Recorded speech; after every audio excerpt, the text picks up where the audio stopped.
Slime Rancher is a fantastic game.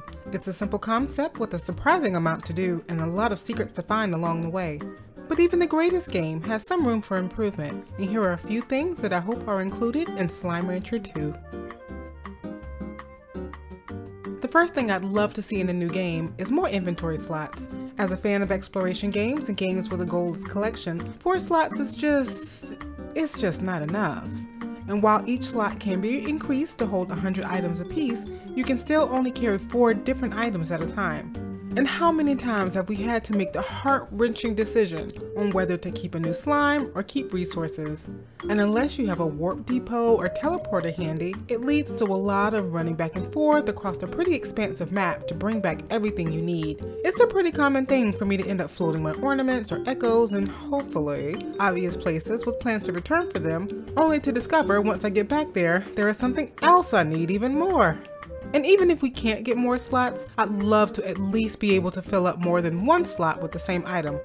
It's a bit frustrating when you have 2 or more available spaces and you're trying to collect all of your plorts from the plort collector, but you just don't have enough room.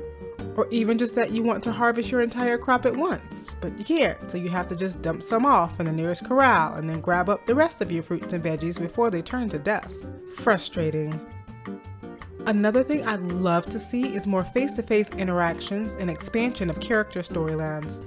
Yes, it's nice getting to see Mochi, Ogden, Victor, and Bob through the range exchange, but aside from the occasional letter and their spiel when we open up their respective areas, we don't get much from them. I know old Beatrix enjoys the solitude of being out on the far range, but I don't think she'd mind the occasional visitor to the ranch to have her make a more unique sort of run, or provide her with an additional challenge along the way. And perhaps this will provide us an opportunity to actually have conversations with the NPCs, and where we can have dialogue options, and there can be a branching dialogue tree, where we can learn even more about the characters bit by bit over time. I mean, come on, how many of us have been curious about how good old Bob has gotten so good at talking and letter writing? It really would be nice to have the opportunity to have a deeper connection with the characters instead of them just making a request and we trot on off to fill it. And additionally, I'd love to know more about the relationship between Hobson and Thora and the relationship between Beatrix and Casey, as some people thought they were siblings, and some players thought they were friends, and other players, like myself, thought that they were more than friends.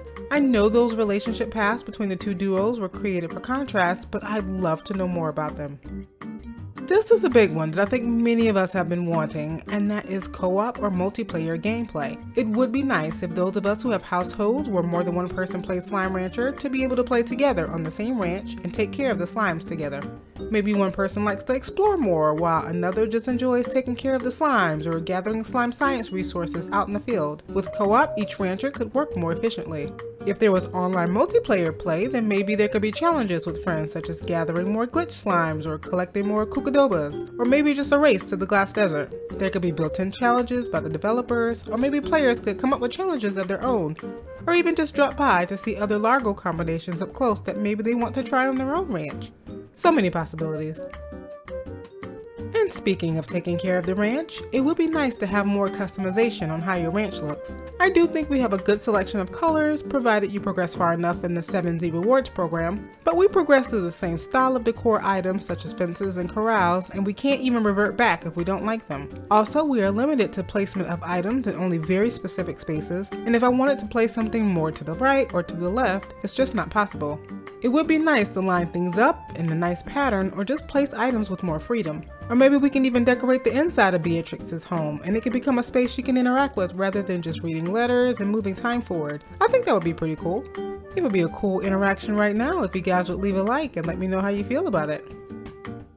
Number 5 on the list is more lore. I am a huge fan of lore in games. I've actually played some games simply because the lore was so interesting. I wanted to know more about the world and how it worked and the inhabitants within it.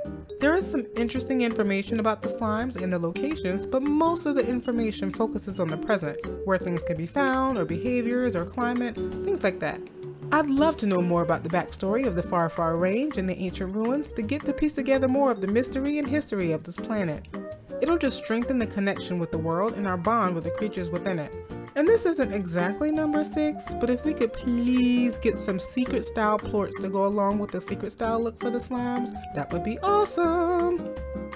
I'm sure I missed other things that would be great to have in the game, so please be sure to leave your suggestions in the comments about what you would love to see. You know what I would love to see? You all back here for future Slime Rancher videos. I hope to see you all on the next adventure. Bye guys!